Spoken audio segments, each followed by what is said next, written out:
What's going on, Graveyard Shift family? It's your fearless shift leader clocked in for another interesting true crime story. Business is easy to get into, and a lot of times it can be hard to get out of. It be a lot of shady dealings going on in every single industry. I've worked from non-profit organizations all the way to television networks. And everywhere I've gone, I've seen shady dealings.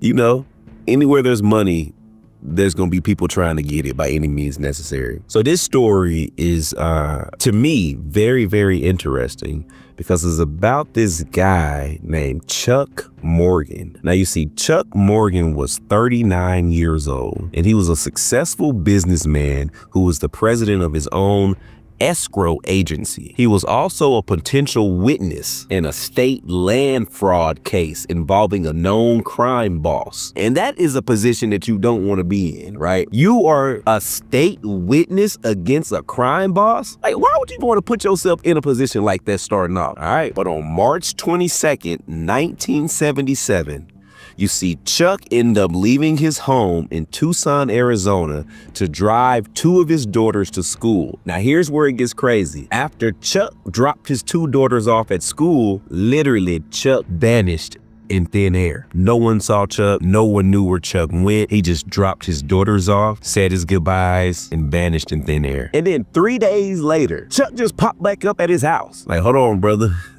Chuck, you're not Jesus, and this is not Easter, bro. Like, what are you doing, bro?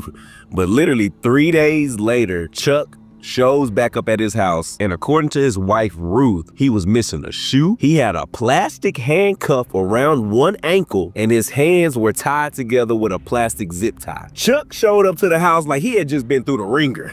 Right? And according to Chuck, he had. They say Chuck couldn't speak, but with the pen and paper, once they got his hands free, he wrote down that he had been kidnapped and tortured. This is what Chuck wrote down on a note that he told his wife. He also wrote that someone had given him a hallucinogenic drug that had been painted on his throat. How does somebody paint your throat? No, nobody want to get their throat painted. Not with no hallucinogenic drug, at least. But you see, Chuck claimed that this drug would drive him insane or kill him if he ingested it. So Chuck asked his wife Ruth to move his car because he didn't want them to know that he returned home. So Chuck just felt like all eyes was on him. They already got him once. Whoever had done this to him, tortured him, are apparently looking at him. So please, baby, hide my car, put it in the back of the house. I don't want anyone to know that I'm here. Now, Chuck also told Ruth not to call the police because if she did, a hit will be put out on them, and their lives and their family members' lives will be at jeopardy immediately. So Ruth, you know, obliged. She didn't know what was going on, but she's listening to her husband, right? Clearly he knows something. You came to the house in handcuffs, one on your ankle. You got your throat painted with poison. Like, all right, bro, who are you? But for 1 week, Ruth nursed Chuck back to health by feeding him with an eyedropper, like he's some little old duck, dropping liquid in whatever from an eye drop to his mouth like a bird. Before his voice returned, Chuck began to allude to a secret identity. You see, he claimed that he had worked as an agent for the federal government and he fought against organized crime. I mean, essentially, brother, you was about to testify on a crime boss. So kinda, right? He also claimed that they had taken his treasury identification. Whoever they was took his treasury identification, right? And he said that he escaped from his captors near Phoenix Sky Harbor Airport. So he said that's how he got away. You know what I'm saying? He, you know, dudes will always put 10s on their story to make it gas it up for their wives. He's like, man, so I put 3 of them in a chokehold. I killed 2 of them. I snapped 1 of them neck because, you know, I was angry at this point. I break free. I hop in the airplane at the airport. I put it in reverse. How do I do that? Because, you know, your boy been flying planes since 72. Well, he probably lied all through that story to his girl. But this is what he's telling her, right? He escaped from the airport. And he said after his kidnapping, Chuck just became justifiably paranoid. They said, oh, Chuck started wearing a bulletproof vest, and he even grew out his beard to mask his identity even further. He said he became adamant about driving his daughters to school every single day. He even went as far as to inform the school that nobody else is allowed to pick up his daughters but him. And then on June the 7th, 2 months after his initial disappearance, Chuck vanished again. Now, shortly before his second disappearance, he told his father that if anything were to happen to him, that there was a letter he had written that would tell them who was responsible. That letter was never found. However, 9 days later, an unidentified woman called Chuck's wife and said, "Chuck is all right." Ecclesiastes 12, 1 through 8, and then hung up. Listen to what I just said. She said, "Chuck is all right." Ecclesiastes 12, 1 through 8. Now you see, Ecclesiastes 12 and 1:8 is a reference to a Bible passage, which reads in part, "Men are afraid of a high place and of terrors on the road. Remember him before the silver cord is broken and the golden bowl is crushed. Then the dust will return to the earth as it was, and the spirit will return to God who gave it." Now you see, 2 days later, Chuck was found shot to death, despite the fact that he was wearing his bulletproof vest. His body was found in the desert, 30 feet off the highway in the San Juan Springs area. He had been shot once in the back of the head with a bullet from his .357 Magnum, which was laying beside him. No fingerprints were found on his gun. But you see, gunshot residue was found on his left hand, indicating that he had fired a weapon. In his car, police found a note that had directions to the crime scene written in his handwriting. Okay? They also found in the car several weapons, ammunition, and a CB radio. Now, strangely, a piece of one of his teeth was found wrapped in a white handkerchief in the back seat of the car. So in this car, you got weapons, guns, you got one of his teeth wrapped in a napkin, you got sunglasses that don't belong to him, and you have a map to the crime scene written in Chuck's handwriting. All right, whatever, right? It ain't really adding up, but it's adding to something, right? Now, this is where it gets even more strange. You see, Chuck had clipped a $2 bill to the inside of his underwear, and written on that bill were 7 Spanish names from the letter A to G. Also, Ecclesiastes 12 was written with the verses 1 through 8 marked by arrows drawn on the bill's serial number. So this is like some real Inspector Gadget, Sherlock Holmes, follow the yellow brick road clue type stuff going on, right? Remember, Ecclesiastes 1 through 8 was the same reference that the female caller had made to Ruth, his wife, when she called her. And on the back of the bill, the signers of the Declaration of Independence were numbered 1 through 7. Also, a crude map was found, which showed several roads between Tucson and the Mexican border. The towns Robles Junction and Sasabe were marked on this map that was found. And these towns are apparently known for drug smuggling. So 2 days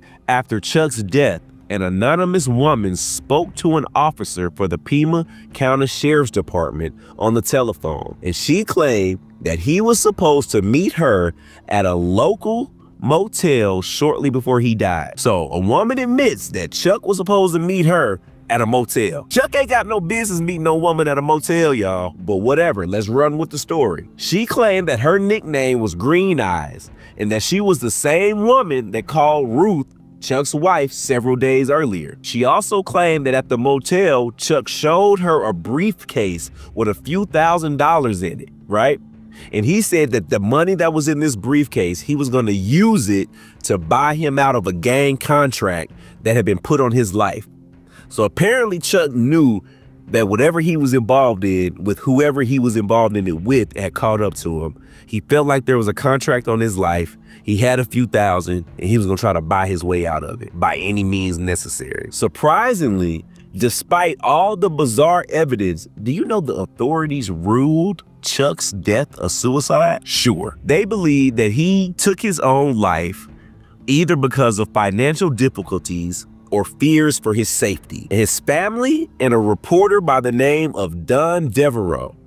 Now, his family and a random reporter by the name of Don Deveraux believed that Chuck was murdered. Some investigators also suspect that his death was not a suicide as well, right? So nobody was on the same page about how Chuck was dying. Now, this is where it gets even more crazy. So shortly after Chuck's death, his impounded car that was at the police station was broken into. And around that same time, his office was also broken into and ransacked. So 3 weeks after his death, 2 men claiming to be FBI agents showed up at Chuck and Ruth's house, right? They claimed that they were FBI and they needed to search the house. Ruth said they ransacked their house. She said she didn't even know if they were FBI agents for sure. And she don't even know what they found or even if they took anything. But you see, when the reporter Devereux contacted the FBI, they claimed that they had never even heard of Chuck Morgan. So there was no reason for any agents to even be at their house to even search it. And they knew nothing of what they were talking about. Now, there was a couple other rumors circulating around, you know what I'm saying, that Chuck was killed because he was involved with illegal activity or he was doing secret work with the government. His death just seemed as unexplained as all the events leading to it. There was a couple of suspects that people thought could have been affiliated with Chuck's death. So, all right, although Chuck claimed that he was working against organized crime, some believe he was actually involved with it. You see, during the 1970s, Tucson, along with other cities in Arizona, became a place that all the mafia moved to.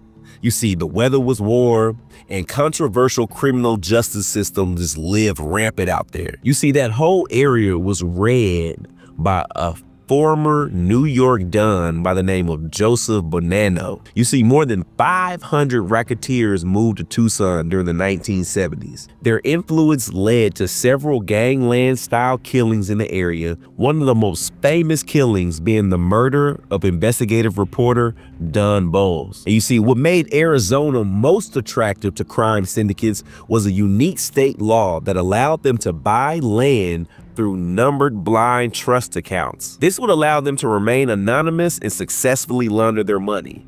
So Arizona was just the spot to be in the 70s. If you was doing shady business, you would go there, but you would need people like Chuck to help you keep your money clean. You see, Chuck did real estate escrow work for at least one mafia family. You see, they may have used Chuck to do escrow work for purchases of gold, bullion, and platinum. This was a more convenient way in the 1970s for people to launder money. So starting in 1973, it appeared that Chuck was doing several $1 million of escrow work in bullion and platinum. In reality, there was no bullion, or platinum. Instead, the money was moved through several escrow accounts and legitimized. Y'all, to make the long story short, Chuck was out here cleaning dirty money, y'all. And on one occasion, Chuck mentioned to his wife, Ruth, that money laundering was occurring in Tucson, but he claimed he ain't had no part of it.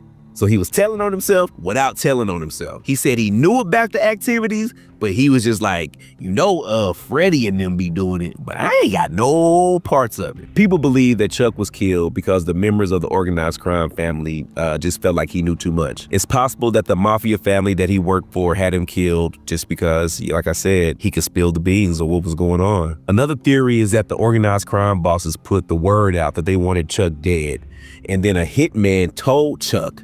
So Chuck tried to scrounge up the money to give to the hitman to buy himself out of the contract. But the hitman, being a shady dude, was like, oh yeah, you can buy me out. And met up with him, killed him, and then took the money anyway. Now, this case remained unsolved, and the case ended up airing on the show Unsolved Mysteries. And they ended up getting a few calls related to Chuck's death. But then, remember the investigative reporter, Don Deveraux? You see, he started investigating several leads that came up as a result of the airing on Unsolved Mysteries. And he learned that Chuck was heavily involved in money laundering activities through his Tucson escrow company. And from 1973 to his death in 1977, he was also involved in large gold and platinum transactions. He apparently received a large amount of money from these activities, and some of this money allegedly came from Southeast Asia. You see, investigative reporter Devereux discovered that Chuck kept duplicate records of all of his illicit transactions.